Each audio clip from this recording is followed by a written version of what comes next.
ദൈവത്തിൻ്റെ അതിപരിശുദ്ധമായ നാമം മഹത്വപ്പെടുമാറാകട്ടെ. GF good news Christian ചാനലിലേക്ക് എല്ലാവർക്കും യേശുക്രിസ്തുവിൻ്റെ നാമത്തിൽ ആ സ്നേഹവന്ദനത്തെ അറിയിക്കട്ടെ.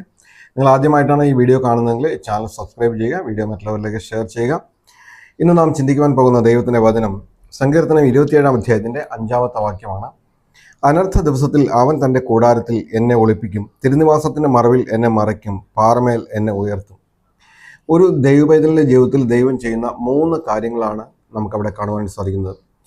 സാധാരണ എല്ലാ മനുഷ്യർക്കും ഉണ്ടാകുന്നത് പോലെ തന്നെ ദൈവമക്കളുടെ ജീവിതത്തിലും ചില കഷ്ടങ്ങളും ചില അനർത്ഥങ്ങളും ചില ദുഃഖങ്ങളും ചില ദുരിതങ്ങളും എല്ലാം സംഭവിക്കും. എന്നാൽ അവിടെ പറയുകയാണ്, അനർത്ഥ ദിവസത്തിൽ അവൻ തൻ്റെ കൂടാരത്തിൽ എന്നെ ഒളിപ്പിക്കും. അങ്ങനെ സംഭവിക്കുന്ന സമയത്ത് ആർക്കും അറിയാത്ത രീതിയിൽ ദൈവം ഒരു പ്രത്യേക കൃപ തന്ന് ദൈവത്തിൻ്റെ പരിപാലനത്തിൻ്റെ കീഴിൽ നമ്മെ ദൈവം ഒളിപ്പിക്കും എന്നുള്ളത് ആശ്ചര്യകരമായ ഒരു കാര്യമാണ്. എന്നിട്ട് അടുത്ത വാക്യത്തിൽ പറയുകയാണ്, അതിനുശേഷം പാറമേൽ എന്നെ ഉയർത്തും. ഈ ഒരു അനർത്ഥം എല്ലാ കാലവും തുടർച്ചയായിട്ടുണ്ടാകുന്ന ഒന്നല്ല. അതിനുശേഷം ദൈവം പാറമേൽ നമ്മളെ ഉയർത്തുവാൻ വേണ്ടിയിട്ടാണ് ഇങ്ങനെയുള്ള കാര്യങ്ങൾ ചെയ്യുന്നത് എന്ന് നമുക്ക് കാണുവാൻ സാധിക്കും. അതിന് പല കാര്യങ്ങൾ അതിൻ്റെ പിന്നിലുണ്ട്.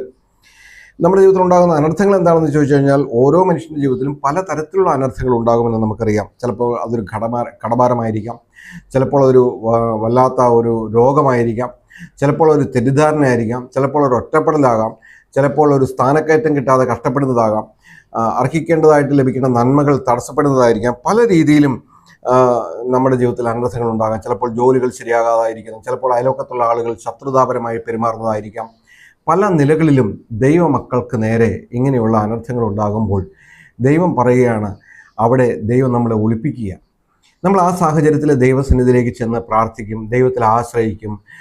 പക്ഷേ ചില ദിവസങ്ങൾ, ചില നാളുകൾ, ചില മാസങ്ങൾ തന്നെ കഴിഞ്ഞിട്ടും അത് മാറാതെ പിന്തുടരുമ്പോൾ നമ്മുടെ ഉള്ളിൽ സംശയങ്ങൾ വന്നേക്കാം.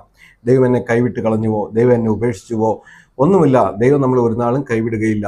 എന്നാൽ ഈ സാഹചര്യത്തിൽ ദൈവം ചെയ്യുന്ന അനവധി കാര്യങ്ങളുണ്ട്. അതിലൊന്ന് നമ്മെ ദൈവത്തോട് അടുപ്പിക്കുകയാണ്, ദൈവത്തിൽ ആശ്രയിക്കാൻ പഠിപ്പിക്കുകയാണ്, ദൈവം സങ്കേതമാണെന്ന് നമ്മളെ മനസ്സിലാക്കി തരികയാണ്. അതിനുശേഷം ദൈവം പാറമേൽ നമ്മെ ഉയർത്തും എന്നുള്ളത് ആശ്ചര്യകരമായ ഒരു കാര്യമാണ്. വിട്ടുമാറാത്ത ചില തടസ്സങ്ങൾ നമ്മുടെ ജീവിതത്തിൽ നേരിടുമ്പോൾ ചില ഒറ്റപ്പെടലുകളും തള്ളിക്കളയിലും എല്ലാം സംഭവിക്കണം. നമ്മൾ വിചാരിക്കും കർത്താവ് നമ്മളെ ഉപേക്ഷിച്ചെന്ന് നമ്മൾ വിചാരിക്കും. എന്നാൽ ഒരിക്കലും ദൈവം നമ്മളെ തള്ളിക്കളയുകയില്ല. ദൈവം തന്നെ തിരുനിവാസത്തിൻ്റെ മറവിൽ നമ്മളെ മറയ്ക്കും.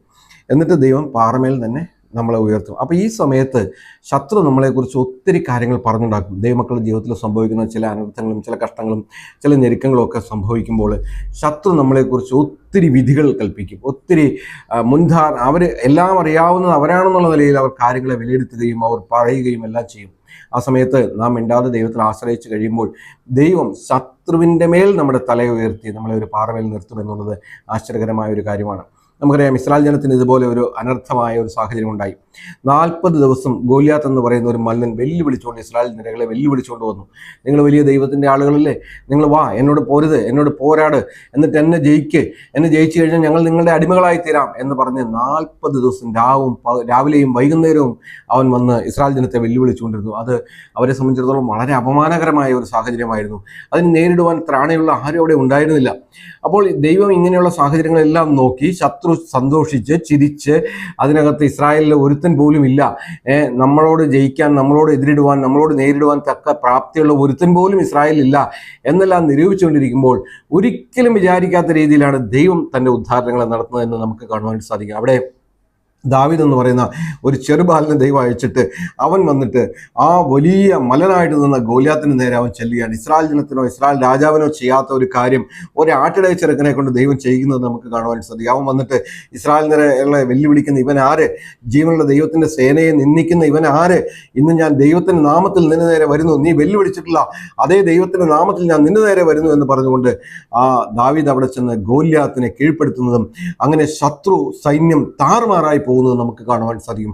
അതെ, നമ്മുടെ ദൈവം വാക്കുമാറാത്തവനാണ്. കുറേ നാളുകൾ, കുറേ ദിവസങ്ങൾ ചില കഷ്ടങ്ങളിലൂടെ, ചില തെറ്റിദ്ധാരണകളിലൂടെ, ചില കുഴപ്പങ്ങളിലൂടെ, ചില ഉപദ്രവങ്ങളിലൂടെ നാം കടന്നുപോയി എന്ന് വന്നേക്കാം. എന്നാൽ ആ സമയത്തൊക്കെ ദൈവം നമ്മളെ മറക്കുക. ആ സമയത്ത് ശത്രു ആഘോഷിച്ചുകൊണ്ടിരിക്കുക. എന്നാൽ ഈ ആഘോഷങ്ങളെല്ലാം കഴിയുമ്പോൾ നമ്മളതിൻ്റെ അടുത്ത 6-ാമത്തെ വാക്യത്തിൽ വായിക്കുന്നത്, 27:6 വായിക്കുന്നത്, ഇപ്പോൾ ശത്രുക്കളുടെ മേൽ കർത്താവ് നമ്മുടെ തലയെ ഉയർത്തും. നാം അവിടെ കർത്താവിന് ജയഘോഷയാഗങ്ങളെ അർപ്പിക്കും. നാം അവന് പാട്ടുപാടും. കാരണം ശത്രു ഇപ്പോൾ ലജ്ജിച്ച് തലതാഴ്ത്തും. നമ്മളെക്കുറിച്ച് അപവാദം പറഞ്ഞ, നമ്മളെക്കുറിച്ച് നിന്ദിച്ച, നമ്മളെ വിലയിരുത്തിയ, നമ്മളെ കുറ്റം പറഞ്ഞ, അപവാദം പറഞ്ഞ, ഗോസിപ്പുകൾ പറഞ്ഞ ശത്രുവിൻ്റെ മുമ്പാകെ ദൈവം നമ്മുടെ തല ഉയർത്തി അവന് ജയഘോഷങ്ങളെ അർപ്പിക്കുവാൻ കൊണ്ട്, കർത്താവ് നീ എത്ര നല്ലവൻ, ദൈവമേ ഞാൻ വിചാരിച്ചു നീ എന്നെ തള്ളിക്കളഞ്ഞു, ഞാൻ വിചാരിച്ചു നീ എന്നെ കൈവിട്ട് കളഞ്ഞു, എന്നാൽ ദൈവമേ നീ എത്ര നല്ലവൻ, നീ എത്രയോ വാക്കുമാറാത്തവൻ, ദൈവമേ നീ എന്നെ വലങ്കരം പിടിച്ചിട്ടുണ്ടായിരുന്നു, നീ ഞങ്ങൾക്ക് വേണ്ടി ഉദ്ധാരണങ്ങളെ നൽകി, നീ ഞങ്ങൾക്ക് വേണ്ടി പോഴ്ച നൽകി. കർത്താവെ ഞങ്ങൾ നിന്നെ സ്തുതിക്കുന്നു, ഞങ്ങൾ നിന്നെ വാഴ്ത്തുന്നു, ഞങ്ങൾ നിന്നെ മഹത്വപ്പെടുന്നു എന്ന് പറഞ്ഞുകൊണ്ട് ജയഘോഷങ്ങളെ യാഗങ്ങളെ അർപ്പിക്കുവാൻ തക്കോണം, പാട്ടുകളെ പാടുവാൻ തക്കോണം ദൈവം നമ്മെ സഹായിക്കുന്ന ദൈവമാണ്. അതുകൊണ്ട് എന്നെ കേൾക്കുന്ന പ്രിയ സഹോദരി, നീ ഏത് കഷ്ടത്തിലൂടെ കടന്നു പോകുന്നത് എനിക്കറിയില്ല, അതിൻ്റെ പേര് പറയാൻ എനിക്കറിയില്ല, അത് നിനക്ക് മാത്രമേ അറിയുള്ളൂ. എന്നാൽ ഇന്ന് ഈ വചനം കേൾക്കുന്നത് ഒന്ന് ഓർത്തുകൊള്ളുക, ദൈവം നിന്നെ കൈവിട്ട് കളഞ്ഞിട്ടില്ല. ഇത് മാറും, ഇത് മാറും, ഇത് നന്മയ്ക്കാണ്, ഇത് നന്മയ്ക്കാണ്, ഇത് മാറും, അതിന് യാതൊരു സംശയമുണ്ട്. ഈ കഷ്ടത മാറി ദൈവം നിന്റെ ശത്രുവിൻ്റെ മേൽ നിന്റെ തലയെ ഉയർത്തുവാൻ തക്കോണം നമ്മുടെ ദൈവം മതിയായവനാണ്. അതുകൊണ്ട് ആ ദൈവകരങ്ങളിൽ പൂർണ്ണമായിട്ടും സംശയിക്കാതെ വിശ്വാസത്തിൽ മുറുകെ പിടിച്ച് അവനെ ആശ്രയിക്കുവാൻ തക്കോണം ദൈവത്തിന്റെ പരിശുദ്ധാത്മാവ് നമ്മെ സഹായിക്കട്ടെ. നമുക്ക് പ്രാർത്ഥിക്കാം. ഞങ്ങൾ സ്വർഗീയ നല്ല പിതാവായ ദൈവമേ, ഞങ്ങൾ കൽപ്പിച്ച തിരുവഴുത്തുകൾക്കായിട്ട് സ്തോത്രം. കർത്താവ്, ഞങ്ങൾ അനർത്ഥകാലത്തിൽ ഞങ്ങളെ തിരുനിവാസത്തിന്റെ മറവിൽ നീ മറയ്ക്കുന്ന ദൈവമായതുകൊണ്ട് സ്തോത്രം. അതിനുശേഷം കർത്താവെ, നീ ഞങ്ങളുടെ തലയെ പാറമേൽ ഉയർത്തുന്ന ദൈവമാണ് കർത്താവ്. എല്ലാ കുഴച്ചിലുകളെല്ലാം മാറി, എല്ലാ കർത്താവെ ആശയക്കുഴപ്പങ്ങളെല്ലാം നീങ്ങി ഞങ്ങളെ ഉറപ്പുള്ള പാറമേൽ നിർത്തുന്ന ദൈവത്തിനായിട്ട് ഞങ്ങൾ അങ്ങേ സ്തുതിക്കുന്ന കർത്താവെ. അവിടുന്ന് അത്ഭുത മന്ത്രി, വീരനാം ദൈവം, നിത്യപിതാവ്, സമാധാനത്തിന്റെ പ്രഭു, ഞങ്ങൾ അങ്ങേ വാഴ്ത്തുന്നു, ഞങ്ങൾ അങ്ങേ സ്തുതിക്കുന്നു, മഹത്വപ്പെടുന്നു കർത്താവ്. അതിനെ കേട്ട മക്കളൊക്കെ നീ അനുഗ്രഹിക്കണമേ കർത്താവ്. വിശേഷ ഈ ചാനൽ സബ്സ്ക്രൈബ് ചെയ്തിരിക്കുന്ന ഓരോരുത്തർക്കായിട്ടും പ്രാർത്ഥിക്കുന്നു കർത്താവ്. അവരെയൊക്കെ ധാരാളമായിട്ട് അനുഗ്രഹിക്കണമേ, സഹായിക്കണമേ, അങ്ങയുടെ മുഖം ഞങ്ങളുടെ മേൽ പ്രകാശിപ്പിക്കണമേ കർത്താവ്. അതിനത്തെ തന്നതിനായിട്ട് സ്തോത്രം, പ്രാർത്ഥന കേട്ടതിനായിട്ട് സ്തോത്രം, മഹത്വം എടുത്താട് യേശു ക്രിസ്തുവിന്റെ പരിശുദ്ധമായ നാമത്തിൽ തന്നെ ആമേൻ.